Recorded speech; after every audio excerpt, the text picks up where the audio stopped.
Hey y'all, I'm back with another book review. So I just finished Harry Potter and the Order of the Phoenix. This is probably the most difficult book I've ever had the pleasure of reading because I've already seen the movies, so I knew what was going to happen. So it was very hard for me to read because my favorite character is Sirius Black. So I just was very devastated like the whole time I was reading it. And then on top of that, Harry Potter is the most annoying character in this book I've ever had the pleasure of reading. I seriously have never been so annoyed in my entire life. I understand his life has been hard, it has not been easy, his parents are died, he lives with his aunt and uncle, he's not allowed to live with his godfather, all this stuff. And I understand. But come on, like, can you not whine so much? Like, just be a man, like, kind of grow up. And that's how I felt the entire time I was reading it. So it took me quite a while to finish reading this one. I will not read this one again. I really did not like.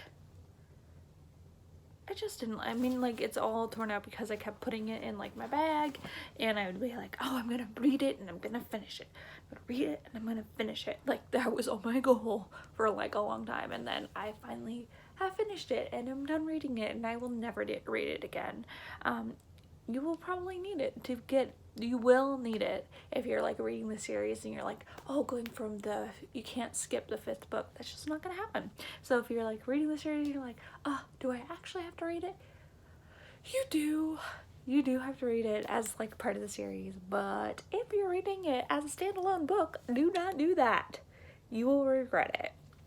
But I still love J.K. Rowling, and like, I think the best part about this book, so there is a great part, is the ending, and just getting to hear what Dumbledore has to say and what his reasonings behind everything. And I think I loved it because I got to see how much he actually loved Harry, and how much he really did care about Harry, even when Harry didn't think he cared. And so I think it was just amazing to see that, and amazing to see that Dumbledore really, really does care for Harry, and like, no matter what Harry thinks, like, Dumbledore does care. And I think that was probably the biggest takeaway from this huge book. Huge book. I mean, in comparison to the other ones, the ones I've read so far, it's not as big. 900 pages. And it just was very difficult for me to read. But I finished it, and if you decide to read it, I totally go for it. Especially if you love the first 4 and then you want to read the last 2. Like, you have to read it as the bridge book. But definitely not my favorite. Anyway, I hope you all enjoyed this review, and y'all have a great day.